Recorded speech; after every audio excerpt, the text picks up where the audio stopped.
Hi, everyone. Welcome back. So, in this segment, what we want to do is discuss the connection between movement and our nervous system. So, we know that moving our bodies feels good, but did you know it's kind of like a superpower for your brain and nervous system? We're going to explore the hidden benefits of pain-free movement for your nervous system. And in particular, I want to talk to you about why the way that we teach movement is we encourage you to move in your pain-free range of motion at all times, which is really different than you normally hear from other techniques and types of movement. So most people probably don't even realize that pain is a brain-body phenomenon. Our nervous system carries messages between the brain and the body in an ongoing process that we call loops, and all those loops, those brain body loops, allow us to walk, talk, and all the other things that we do as in our daily lives. But think of your nervous system as kind of a as a conductor of an orchestra, and the brain is kind of at the head of it, and it controls everything from sending messages to your muscles and processing your emotions and all of the uh, things that we don't even have to think about to happen in our body, like digestion and breathing. But sometimes the conductor gets overwhelmed by the number of messages coming, and it causes problems. And so you imagine a conductor conducting an orchestra, and then they get tired, and all of a sudden they lose the beat of the rhythm, and then the whole orchestra starts to kind of fall apart. That's what happens to our bodies. And so what happens is we end up with, issues like anxiety, pain, difficulty sleeping. And so what's great about restorative movement is that the way that we teach this style of movement is it really helps to give the nervous system the feedback it needs, but also the rest that it needs in a certain sense. So moving in your pain-free range of motion is like hitting a reset button for your nervous system. So instead of it keep on going, you just give it a little reset, and then you end up having a new approach in your system. So gentle movement, like even stretching and walking and yoga, can help.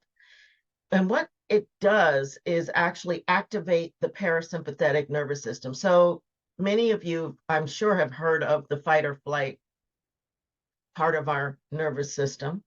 And that's what we call the sympathetic nervous system. And the parasympathetic nervous system is normally called or thought of as the rest and digest part.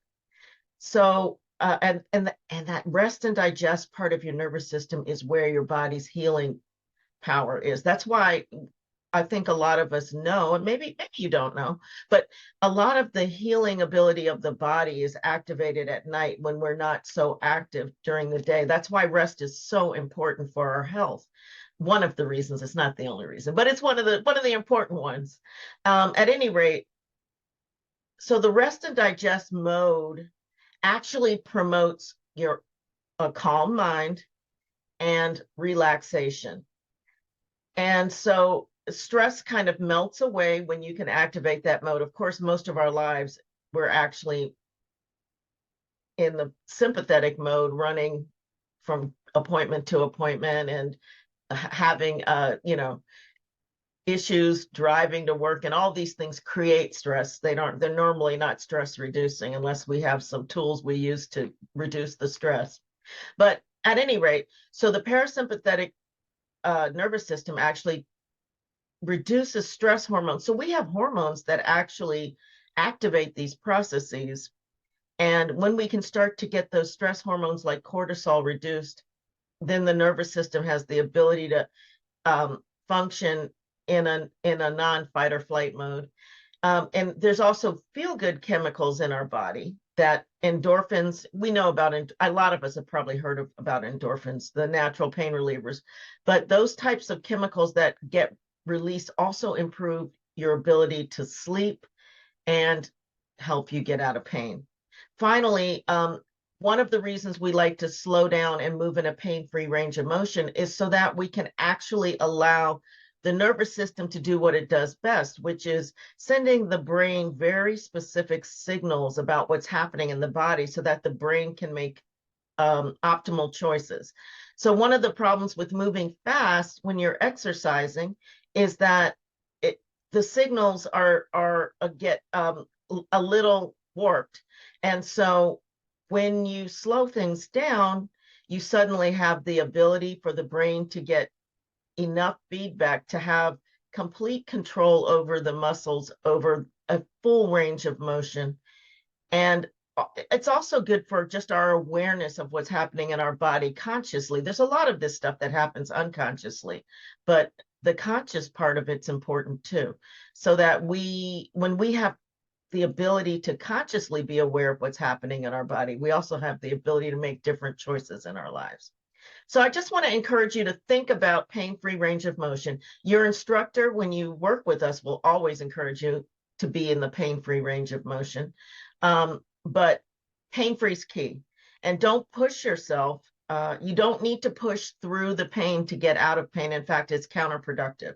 So think about slow, gentle, intentional movements, not moving beyond. And to tell you the truth, just one more point before we wrap it up, is that with these styles of movement, even if you have pretty much no pain-free range of motion, in your mind's eye, if you focus on feeling like you are doing the movement without moving, you can still get some benefits because it's a brain-body thing. So your brain needs to have a sense that it's safe.